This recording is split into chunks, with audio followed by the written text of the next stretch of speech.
This is CBC Here and Now. Well, it's back to school tomorrow. I'll have that forecast, and we'll talk about the potential impacts of Hurricane Larry. We will be moving towards a COVID-19 vaccine passport.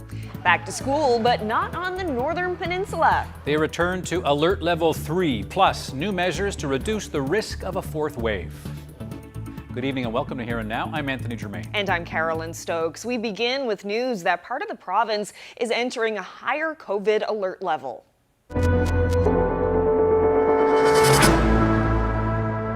It's been nearly 3 weeks since the province held a COVID-19 briefing and lots of news on the eve of back to school. Some schools will not be opening tomorrow, and that's due to an outbreak on the Northern Peninsula.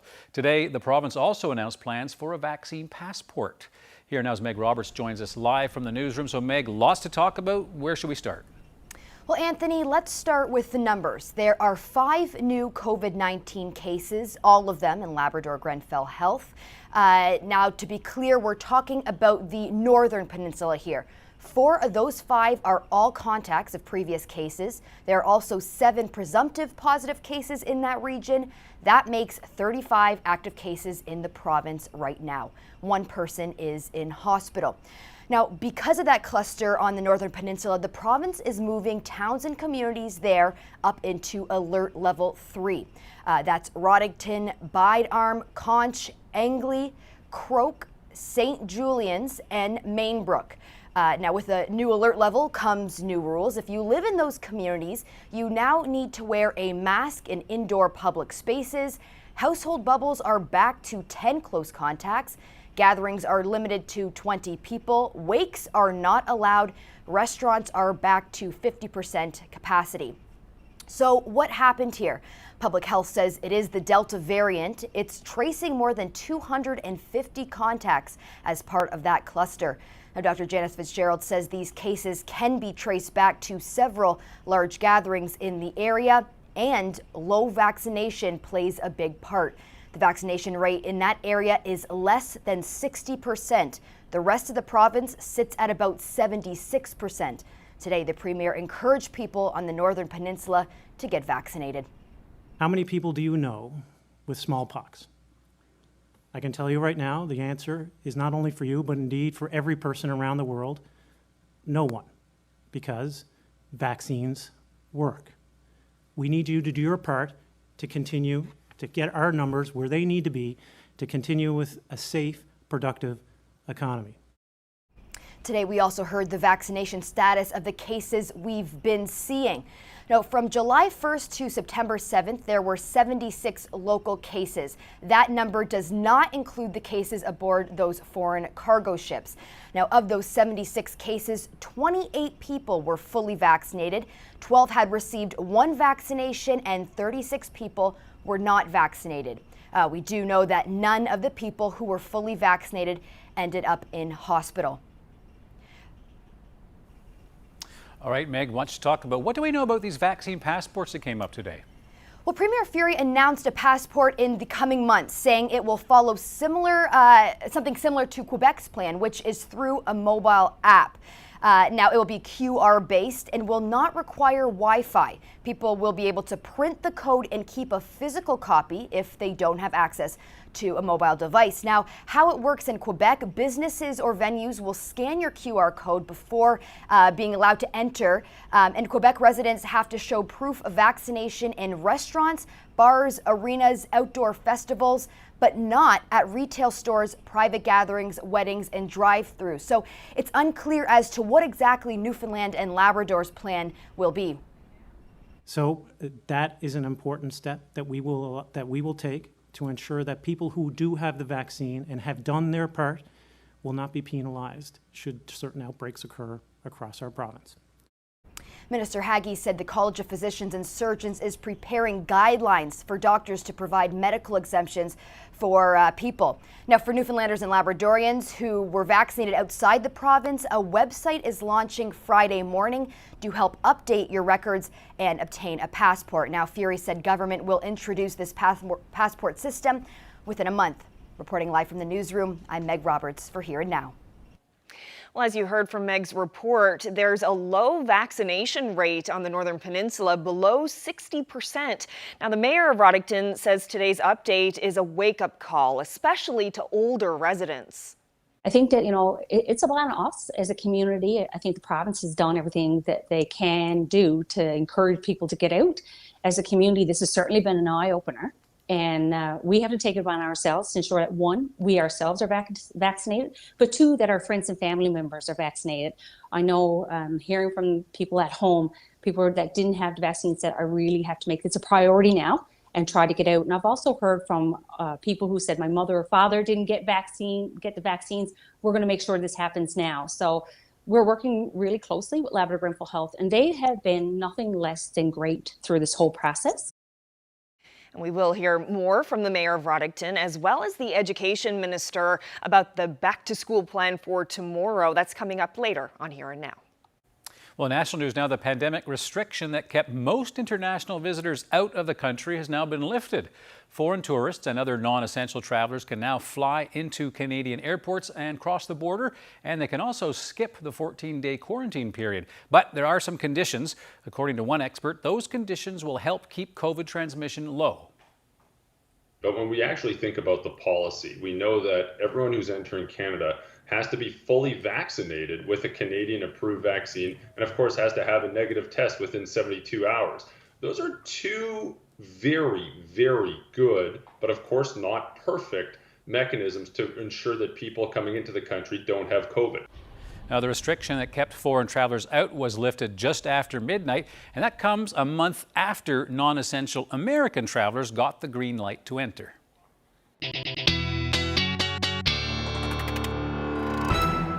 After a fairly nice weekend, we saw some rain today for parts of the province. That's thanks to an areaville of pressure just tracking south of Labrador at the moment. We got a couple of fronts with that one as well, and you can really pick out where they are if you look at the temperatures. Cooler temperatures towards the west coast, and then we've got that warm front with temperatures up into the teens, even peaked into the 20s earlier today.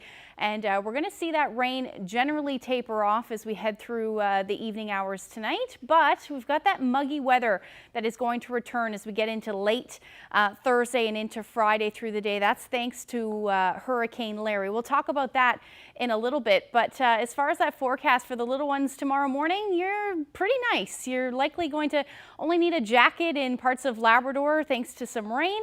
And then as you leave, you're definitely going to be into that t-shirt. Temperatures into the 20s with some sun and clouds. So that's a look at the forecast for tomorrow. We will look at ahead when I come back.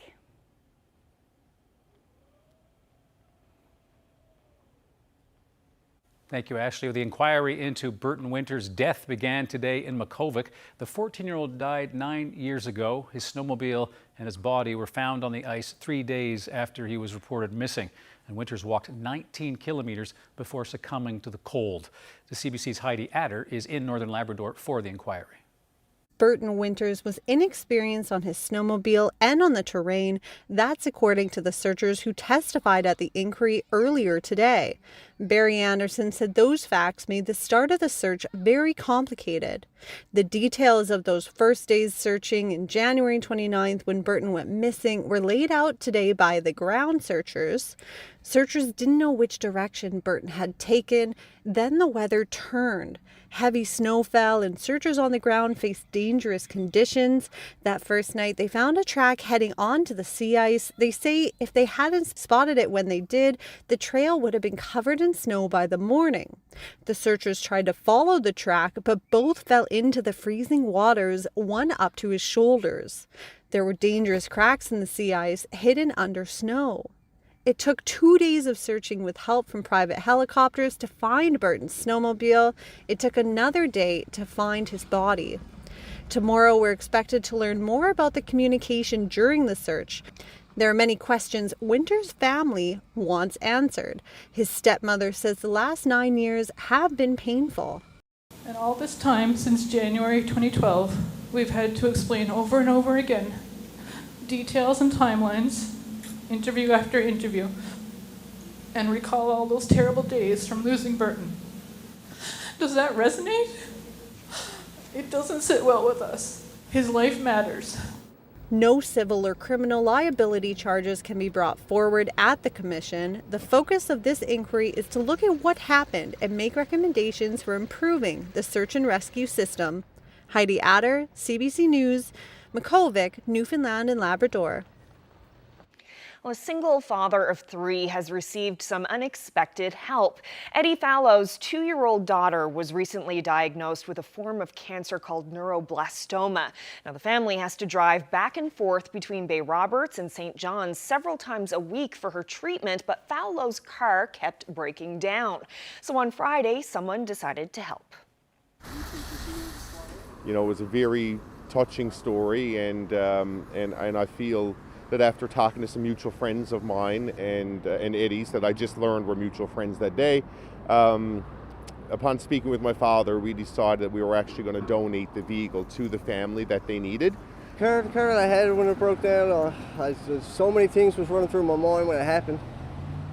And then when I got in contact with Courtney, and Courtney put a post up, and then this gentleman donated the car, it was just mind-blowing. It was amazing. I mean, the important part is, it does make you feel good. The important part is that Lexi gets her treatments, she gets there safely and back. I mean, they had a close call on the side of the road, and the last time they used her vehicle. That won't happen again, not in the near future.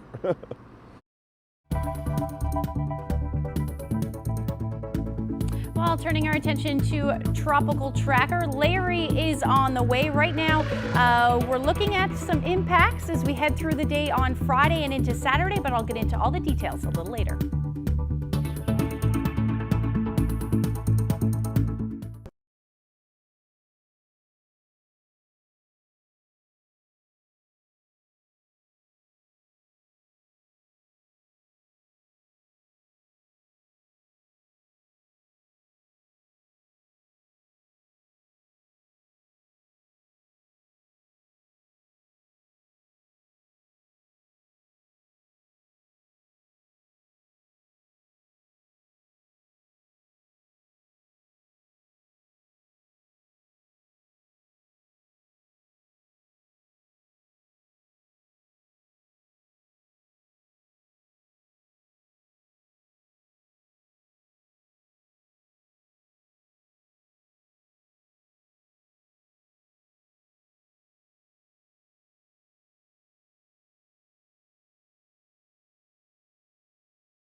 Returning now to our top story, a COVID-19 Delta variant cluster affecting at least 6 communities on the Northern Peninsula, and they include Englee, Conch, Croke, St. Julian's, Mainbrook, and Roddickton Bide Arm. And we've reached the mayor of that town now. Sheila Fitzgerald joins us from Nunavut. So, Ms. Fitzgerald, you're clearly away from the Northern Peninsula, but still in touch with people. What are they telling you?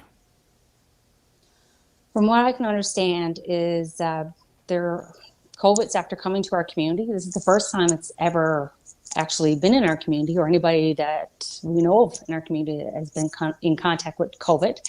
And from what I can understand, talking with folks at home, people are taking the necessary precautions, trying to protect themselves and each other.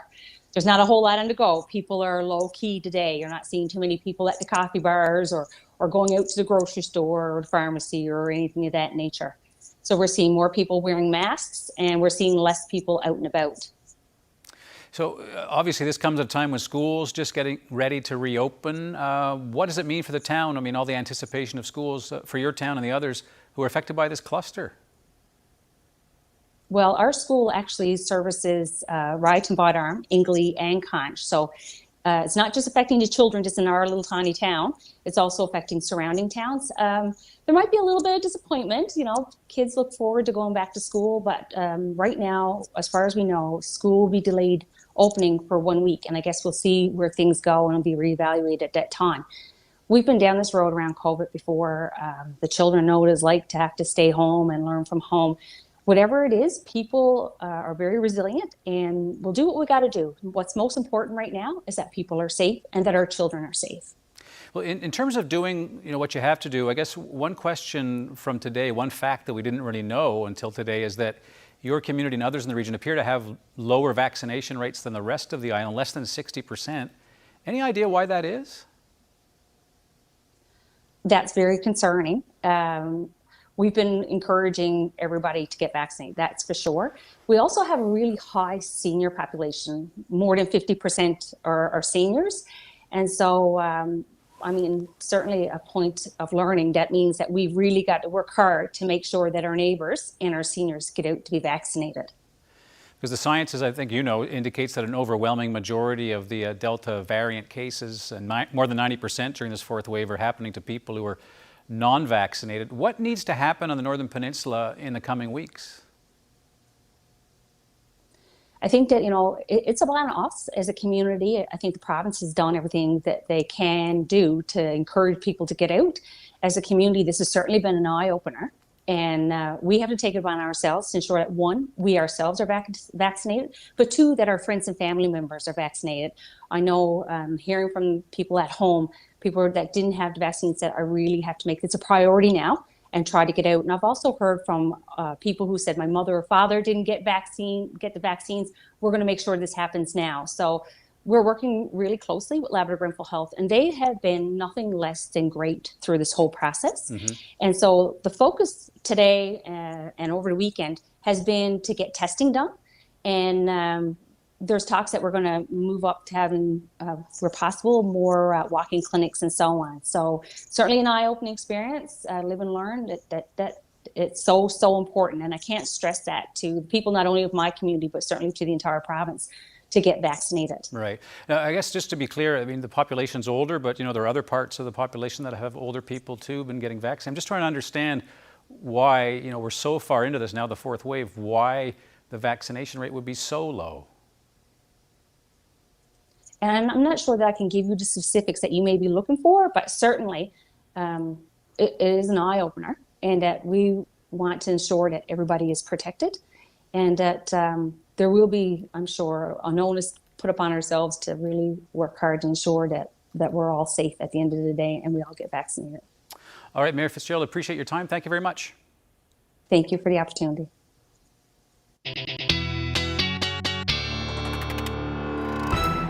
All right, time for a look at the weather. Everyone's talking about Larry, even though there's still not a lot of certainty about what's happening with that.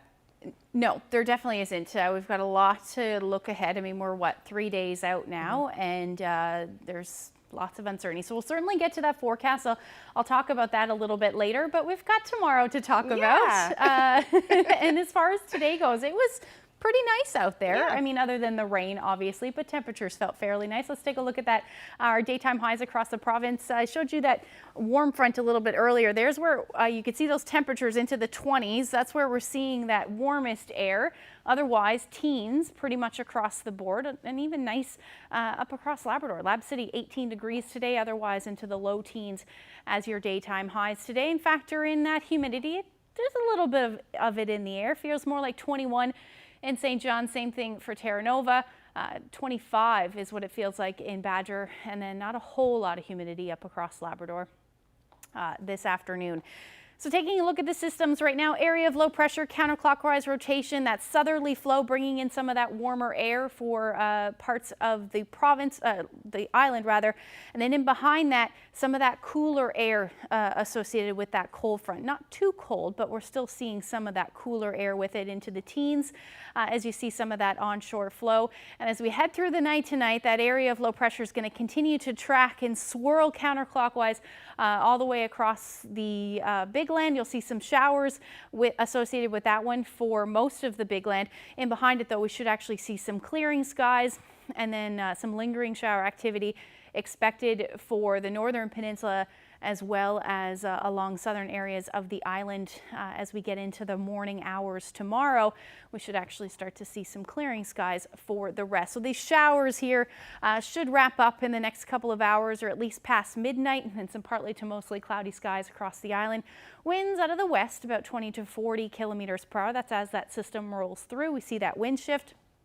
And then up across Labrador, slight chance this evening we'll see or hear a few rumbles of thunder for Lab West, but that should clear out fairly quickly as well. Temperatures into the single digits for the coast. Cartwright and Nain is where we're going to see those cooler temperatures. Into the day tomorrow, area of low pressure moves off. And then we're actually going to see a fairly nice day tomorrow. A little bit of a cloudy start for the northern peninsula areas along the northeast. And then same thing for Labrador, though.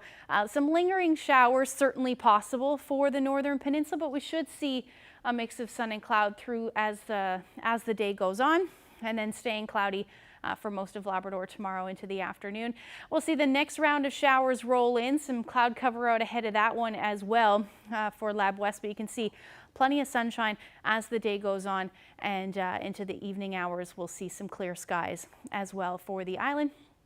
And those showers are going to make their way through and even into Thursday, at least the first half of Thursday for parts of the Big Land. Tomorrow, the winds will pick up, though, as we see temperatures out of in and around the 20-degree mark, a little warmer towards St. John's, 21, 22 in Clarenville. Those winds will be breezy, though. Winds out of the west at about 40 to 60 kilometers per hour.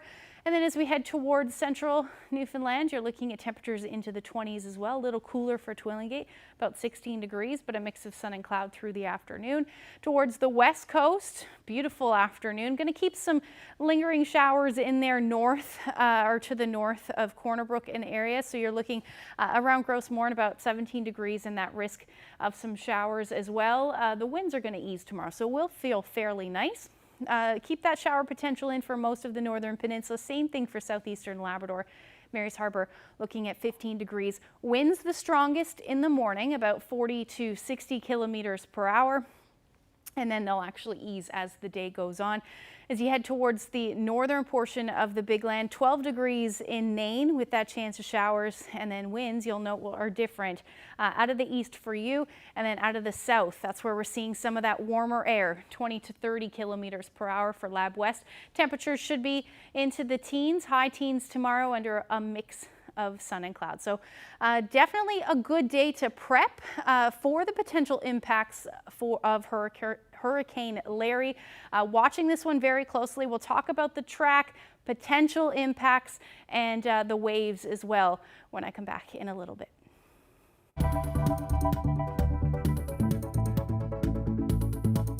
I'm excited now that we don't need to wear masks and things are getting back more to normal, so I'm pretty excited. The back to school conversation continues. That's ahead on Here and Now.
back to Here and Now. Well, for many students, tomorrow is the first day of school after a year like no other. Now, there are some delays in schools opening on the Northern Peninsula, but for most students, it'll be the first day back in a classroom like this one. Now, joining us to talk a little bit more about this is the Minister of Education, Tom Osborne, and the head of the Newfoundland and Labrador English School District, Tony Stack. Thanks for joining us, gentlemen. My pleasure. Thank you. So, Minister Osborne, what's the latest update on the 3 schools on the Northern Peninsula?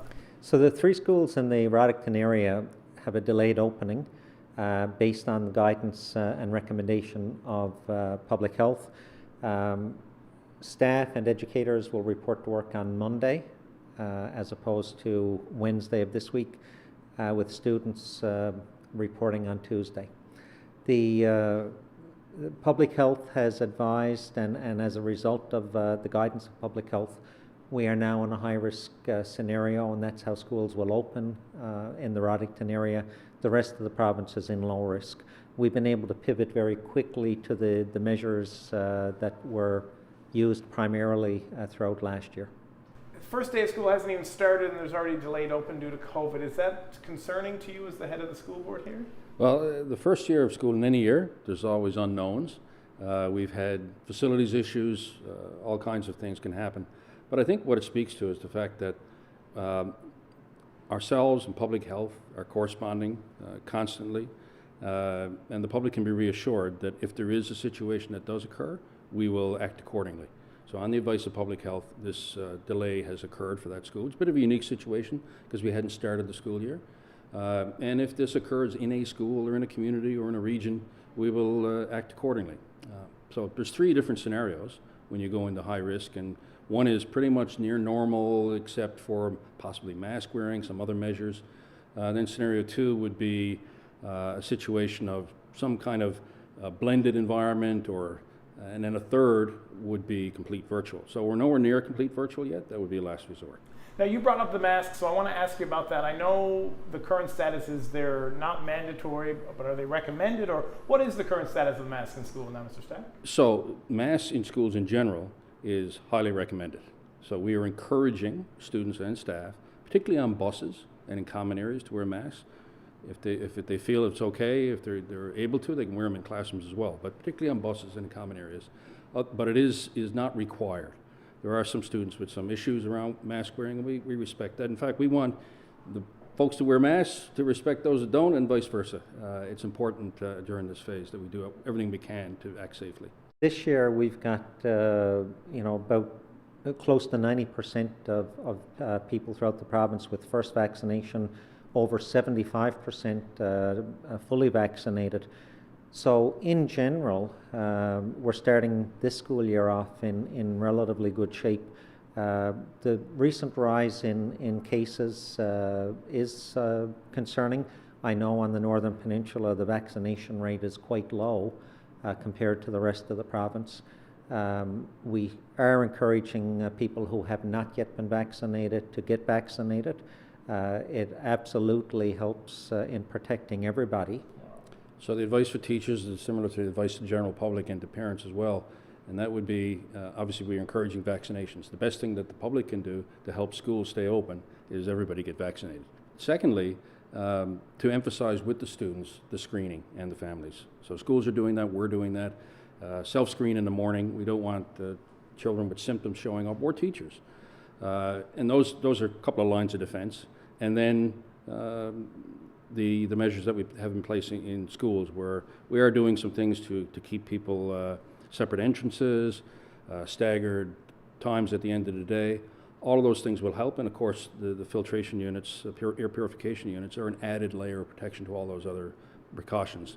The ventilation, keeping the windows open as well. So teachers can do that in their classroom, and I know it's an anxious period. We went through an anxious period last year, but teachers and administrators more than delivered. They stepped up and made it happen, and we have full confidence that will occur again this year.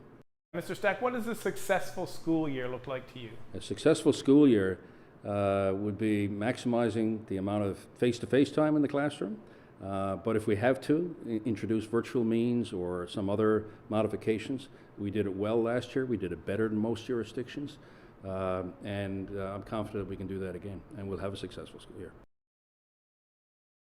All right, good to see all those apples on the desks there. I thought that was the students supposed to bring them. It looks like the teachers giving them to the students. Well, it could be another year or more before a vaccine is available for younger people, people under the age of 12. And with that in mind, Dr. Janice Fitzgerald had this to say just ahead of the first day of school. Thankfully, the majority of students in our province will return to a low-risk environment. Public Health maintains regular communications with the Department of Education and the school districts, and if the situation changes, make no doubt that we are prepared to take action and move quickly to keep our staff and children safe. This was clearly shown yesterday when it came to the situation on the Northern Peninsula. Rest assured that if the epidemiology and evidence warrants a change in guidance for schools on a regional or provincial basis, we will not hesitate to take action and do what we need to do to protect our students, staff, and communities. Those of us that can be vaccinated need to build that barrier to protect those who cannot be vaccinated, particularly those under the age of 12. And I've said it before that it's possible we will be into late 2021 or even 2022 before a vaccine is available for children under 12. And that's why it's so important for parents, guardians, and eligible siblings for those under 12 to get their vaccinations, as well as students 12 years of age and older, and those at our post-secondary institutions. If you are an eligible student or a parent or guardian of a student that has not yet been vaccinated, please do not delay that first dose. If you are able to get your second dose, please do so and complete the series to build your immunity. If you have questions or concerns about the vaccine, please turn to the right sources for answers. You can speak with a healthcare provider such as your family doctor, a pharmacist, or a public health nurse. Children and youth may come across false information online related to COVID-19 that can be harmful. So please talk with your children about what they are reading and watching and help them understand information sources that are credible. Starting a new school year can be exciting and stressful all at the same time, and it's normal to feel this way, especially with COVID-19 still being a part of our lives. So if you need to talk to someone about how you're feeling, reach out and share your concerns with a trusted confidant, a parent, your teacher, or guidance counselor, or your friends. And you can also check out the free e-mental health services for youth and adults available at bridgethegap.ca. Leading up to the big day tomorrow, Jeremy Eaton has been asking students, teachers, and former educators for their back-to-school words of wisdom. Have a look. Are you feeling getting ready to start junior high school? You know, I know the classroom's a little bit different, but how are you feeling about getting ready to start school in a couple days? I'm excited now that we don't need to wear masks and things are getting back more to normal, so I'm pretty excited. Mr. Normore, how long were you a teacher in this province? I was a teacher for 31 years. As a longtime teacher and current teacher, what advice would you have for the young teachers getting ready for a new school year? Just embrace the change. When school starts, kids are excited to get back. It doesn't matter what the situation. They're excited. They're willing to please, and they're looking to meet their friends again and to socialize, even safely and distance-wise. They can still do it. I'm just saying, be prepared for sure, but just enjoy it. Enjoy the kids. Build your relationships with them. Have fun. School's getting back into session. Obviously, it's uncertain times. Would you have any advice with your vast resume for what teachers, or any advice for teachers coming into the school year, like something we've never seen before? I don't think I need to advise teachers. I'm so in awe of the work that they do. I know that they will embrace this year. I know they will do the best for their students. And I hope that whole school communities will be able to come together, enjoy the year, see the progress, watch the children flourish, and I'm sure lead to improvements in education.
Welcome back. Returning once again to our top story, Dr. Janice Fitzgerald says the Northern Peninsula cluster was caused in part by low vaccination rates as well as large group events.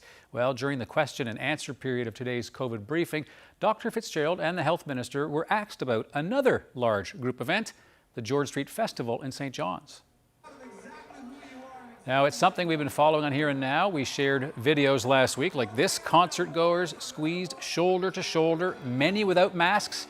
And when asked about the consequences for this kind of behavior, ignoring advice from public health, the minister said he hasn't received any formal complaints.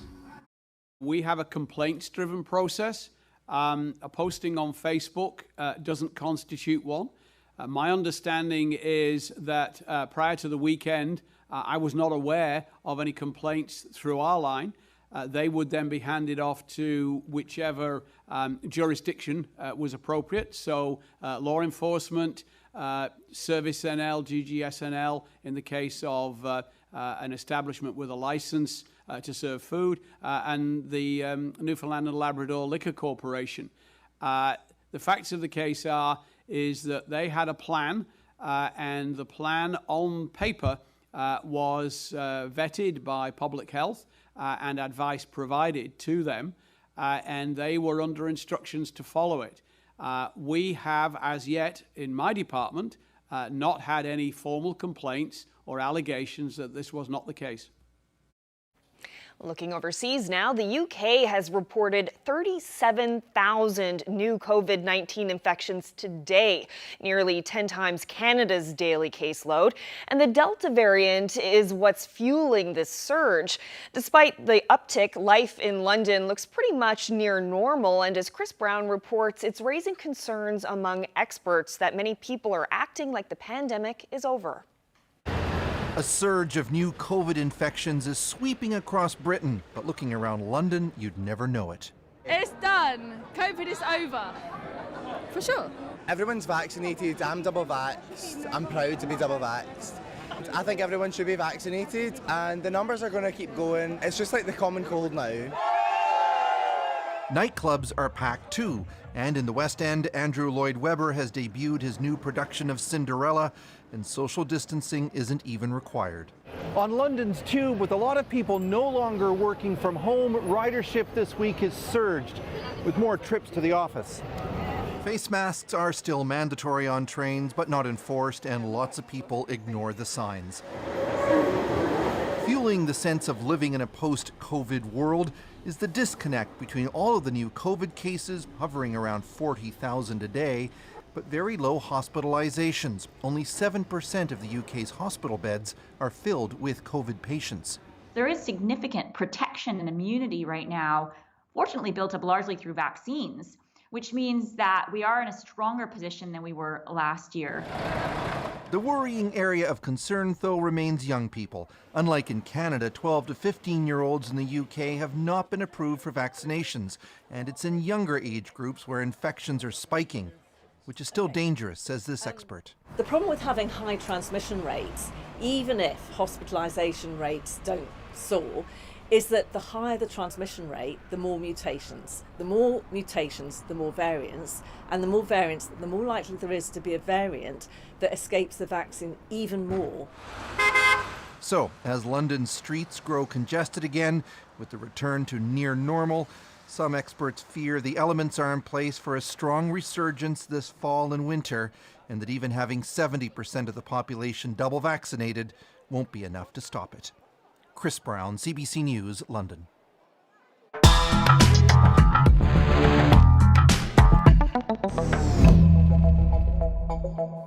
Well, this is day 24 of the federal election campaign. Liberal leader Justin Trudeau is in Montreal, where he challenged the Conservative leader's stance on COVID-19. Erin O'Toole just said he expects that he would be able to get 90% of Canadians vaccinated in the coming months. He can't even get 90% of his candidates vaccinated. Come on. Trudeau appears to be stepping up his attacks on Erin O'Toole. Earlier, he accused the Conservative leader of waffling on gun control. The Liberals and Conservatives are running virtually neck and neck in the opinion polls as they head into the final campaign stretch before the September 20th vote. We've learned that over the past year, he's had over 250 meetings with the oil and gas lobby, which is, for folks that recall, the most since 2011, when the oil and gas lobby had a cozy relationship with Mr. Harper. Meanwhile, NDP leader Jagmeet Singh was on the attack as well. He went after Justin Trudeau and the Liberals and their record on climate change. Singh says the NDP will double the fund that is used to support municipal public transit to $4.4 billion. Canada's Conservatives will allow foreign companies from places like Europe and the United States to offer cell phone and internet service here. We'll let in companies from countries that allow our companies to compete in their markets. After Justin Trudeau and the Liberals over high cell phone and internet costs, O'Toole says the main reason for the prices is a lack of competition. He also restated his pledge to build up Canada's digital infrastructure to provide all Canadians with access to high-speed internet by 2025. Well, Justin Trudeau says he won't let a mob control his campaign. Someone threw gravel at the Liberal leader during a campaign stop in London, Ontario yesterday. Now, he wasn't hurt, and today Trudeau said he draws strength from the frontline workers who face intimidation every day. Those are the people that I think about. Those are the people I want to defend from being tossed gravel at, from being spat on, from having someone tug at their mask, or just make them feel terrible as they're going in for an 18-hour shift to save the lives of people who themselves chose not to get vaccinated. Trudeau was surrounded by an angry crowd of protesters as he left a campaign event on Labor Day. He was hit by the gravel as he boarded his bus. Other party leaders have condemned the incident. Conservative leader Erin O'Toole called it completely unacceptable. NDP leader Jagmeet Singh says it was absolutely wrong. Several people in the crowd appeared to be supporters of the People's Party of Canada. Leader Maxime Bernier, who was egged on the campaign trail last week, condemned the gravel throwing incident in a tweet. In international news, the Taliban have announced the formation of a new interim government in Afghanistan, and although they had promised a more inclusive Islamic society, as Susan Ormiston reports, those chosen for the top posts in the caretaker cabinet suggest a much different story. What's to note here is this new interim caretaker government is composed of hardline Taliban leaders, many of whom have been in the movement for over 20 years. The interim prime minister, for example, led the Taliban during the last time it was in power in Kabul more than 20 years ago. So some names: the interim prime minister, as we've noted, is Mullah Hassan Akhund. He is seen as an influential figure on the religious side. One of his deputies is the head of Taliban's political bureau, Mullah Abdul Hani Baradar. He led the Taliban's delegation on the peace talks in Qatar, a very well-known man to the West. And two members of the infamous Haqqani network, considered a U.S. terrorist group sanctioned by the U.S. and the UN. Interior Minister Sirajuddin Haqqani will be in government in a very important position, and this will be very difficult for the international community to accept. Also, no women in cabinet, no diversity. When asked about that, the Taliban spokesperson said more names could be added and will be added to the cabinet, but there's no indication that women will take a leadership role. That had been communicated and messaged earlier this month. What does the caretaker government mean? Well, it means there will be more people coming into the government. It also could mean that they couldn't come up with a full list of names suitable to the different factions in the Taliban, and they will have to do further negotiations, but they couldn't wait much longer. It's been 3 weeks since Kabul fell to the Taliban, and there are, as we've seen over the last few weeks, increasing tensions, economic concerns in the country, which are ratcheting up concerns and fears in this vacuum of government. So they've started with an interim caretaker government, much more to come, and there will be much analysis of this in the coming days. Susan Ormiston, CBC News, Islamabad.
Welcome back to Here and Now. Well, Donovan Bird has completed a 12-day hike on the East Coast Trail. He covered more than 260 kilometers from Cape St. Francis to Cappahayden, and he did it all barefoot. Tough feat. The 24-year-old is raising awareness and money for mental health. He lives in Ontario, but he's originally from the Burton Peninsula, and he finished his big hike over the weekend, and our Here and Now cameras were there. I decided to go barefoot to raise awareness for mental health and to help out with the fundraiser that the East Coast Trail has going on right now. My cousin Tyler, he passed away a couple of weeks ago to suicide, and I really wanted to do something that would make an impact and to get that awareness out that mental health is a huge issue in our province and it needs to be dealt with.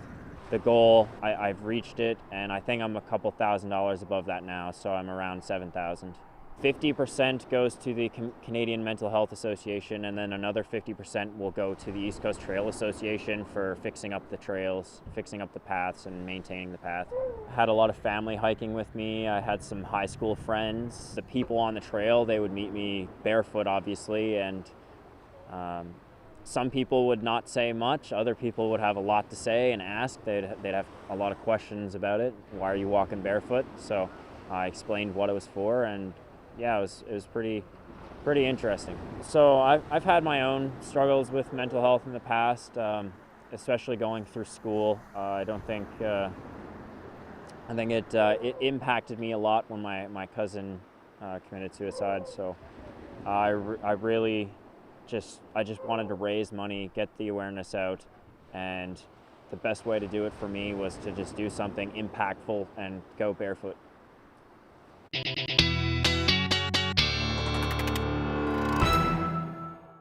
All right, time for a look at the long range, and I guess this is where we get into that Larry territory later in the week. Yeah, you're going to be hearing that name quite a bit until we get to Friday. Certainly something to watch. Let's talk about Thursday until we get there. Actually looking fairly beautiful. Let's take a look at that forecast through the day on Thursday. Look at that, 19 degrees and sunshine, 23, 24 degrees as you head towards Central. Even Marystown reaching a high near 23 degrees with that sunshine. Then up across Labrador, you're looking at the chance of showers and also temperatures fairly nice, anywhere from 18 to 21. The further towards the coast you go. However, Nain will sit around 12 degrees. So today or tomorrow, Thursday, good time to get everything prepped for the potential impacts of what is now Hurricane Larry. And if we take a look at the track, it approaches Newfoundland as a Category 1 hurricane. Now, this track, the center of the storm can pretty much go anywhere in this track, and that track is about 400 kilometers wide. If we see it track towards, say, central Newfoundland, which it likely will not, however, it looks like the best chance will be right across the Avalon. We're looking at where the strongest winds are. So the strongest winds are always east of the track, and the strongest rain or the heaviest rain is always west of the track. So the track really is dependent, or we will depend on the track to know where everything is going to happen or the impacts will happen. It's going to transition from a hurricane to a post-tropical storm as it crosses the Avalon at this point. So still going to be a strong post-tropical storm. They're talking about hurricane force winds at this point. But again, at this point, the winds, the strongest winds, are offshore, but we're certainly going to have to keep an eye on that. You can see these winds, 150 kilometers per hour, 120 kilometers per hour. That is what is measured for the strongest wind. So right now, this is the potential hurricane impacts from Larry. We're looking at the timing Friday evening through Saturday morning. It moves through fairly quickly. So any rainfall that falls will fall in that time frame, but we're looking at about 30 to 60 millimeters of rain possible and in a short period of time. And then as far as those winds go, again, very dependent on the track. If we see a shift, that could mean the difference between saying 60 to 90 kilometer per hour winds, which we see quite often, or hurricane force winds. So certainly something to keep an eye on. And obviously another thing to keep an eye on is the surf. So large waves should arrive Thursday for southern portions of Newfoundland, and then they'll intensify as the storm moves closer. Right now, this is what we're looking for at as far as those winds go. Best chance of seeing those stronger winds right over the Avalon. That's about a 60 to 90% chance of seeing those tropical force winds. After that, look, Saturday, Sunday looking fairly nice. We'll clear out nicely through the afternoon. That's the case through central and western Newfoundland as well. However, the chance of some showers for western Newfoundland as the weekend goes on, but temperatures will be in the teens through the day. And then for eastern Labrador, you're looking at Saturday and Sunday, the chance of some showers, mainly for Lab West. Quickly wanted to share this photo. Watching the ducks from the boardwalk in Happy Valley Goose Bay. Michelle shared that great shot with us. And if you have any other photos, send them to nlphotos@cbc.ca. So cute. Well, I guess now would be a time to think about clearing gutters and maybe putting away some patio furniture, that sort of thing, in anticipation of Friday. Yeah, I mean, it's happening a little earlier. We're in September, but I mean, you can always bring it back out. But yes, anything that can move around, secure the barbecue, just prepare. And if it doesn't happen, great, your yard's cleaned up. Yep, that's right. Great way to think of it. That's right. All right, well, that's it for us tonight. Thank you so much for joining us, everyone. Good night. See ya.